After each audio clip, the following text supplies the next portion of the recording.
एक गांव में एक भिखारी रहता था। उसका नाम मोहन था। वो भले ही भिखारी था, लेकिन उसकी दयालुता और उसके नियमों के कारण लोग उसका सम्मान करते थे। मोहन का नियम था कि वो रोजाना केवल एक ही घर से भिक्षा मांगता। अगर उसे खाना मिल जाता तो वो उसे खाकर अपनी भूख मिटा लेता, लेकिन यदि किसी दिन उसे भिक्षा नहीं मिलती तो वो बिना शिकायत भूखा ही सो जाता।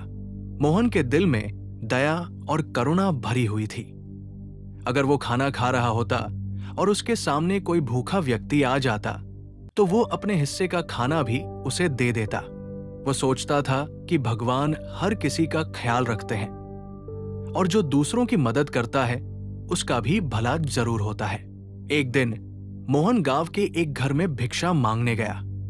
उस दिन उसे केवल 2 रोटियां मिली। वो खुश हुआ और एक पेड़ के नीचे बैठकर खाना खाने लगा। जैसे ही उसने पहली रोटी उठाई, उसके पास एक कुत्ता आकर बैठ गया।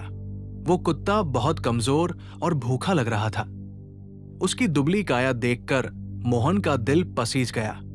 मोहन ने सोचा, ये कुत्ता मुझसे भी ज्यादा भूखा है। अगर मैंने इसे खाना नहीं दिया तो ये शायद भूखा ही मर जाएगा।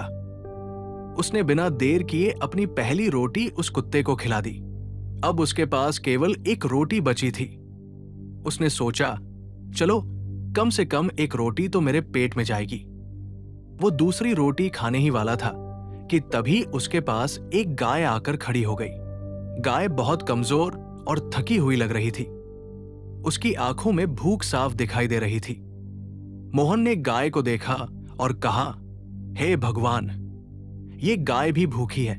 अगर मैं इसे नहीं खिलाऊंगा तो इसकी हालत और भी खराब हो जाएगी। उसने बिना कोई शिकायत किए अपनी आखिरी रोटी भी गाय को खिला दी। अब मोहन के पास खाने के लिए कुछ भी नहीं बचा था, लेकिन उसे इस बात का दुख नहीं था। उसने सोचा, शायद भगवान ने आज मुझे दूसरों की मदद करने के लिए ही खाना दिया था। वो भूखा ही सो गया। उस रात जब मोहन पेड़ के नीचे सो रहा था तो आधी रात के समय एक छोटा लड़का दूर से चलता हुआ उसके पास आया। वो लड़का थका हुआ लग रहा था। वो मोहन के पास बैठ गया और अपने पास रखे डिब्बे को खोलने लगा। डिब्बे में स्वादिष्ट खाना था। लड़के ने मोहन को देखा और कहा, आप बहुत थके हुए लग रहे हैं, क्या आप मेरे साथ खाना खाएंगे? मोहन ने विनम्रता से कहा, यह खाना तुम्हारा है बेटा, तुम्हें इसे ही खाना चाहिए। मैं तो ठीक हूं। लड़के ने मुस्कुराते हुए कहा, नहीं, यह खाना अब मेरा नहीं है, मैं इसे आपके लिए ही लाया हूं। भगवान ने मुझे आप तक पहुंचाया है। आप अपनी दयालुता के कारण आज भूखे हैं, लेकिन भगवान ने आपकी मदद के लिए मुझे भेजा है। मोहन हैरान था। उसने सोचा, क्या यह सच में भगवान की कृपा है? लड़के ने खाना उसके सामने रख दिया और खुद मुस्कुराते हुए वहां से चला गया।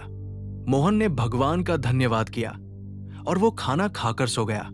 तो दोस्तों, ये कहानी हमें सिखाती है कि दया और करुणा का फल हमें किसी न किसी रूप में जरूर मिलता है। मोहन ने अपनी भूख की परवाह न करते हुए कुत्ते और गाय को खाना खिलाया। उसके अच्छे कर्मों का फल उसे उसी दिन मिला जब भगवान ने उस छोटे लड़के के रूप में उसकी मदद की।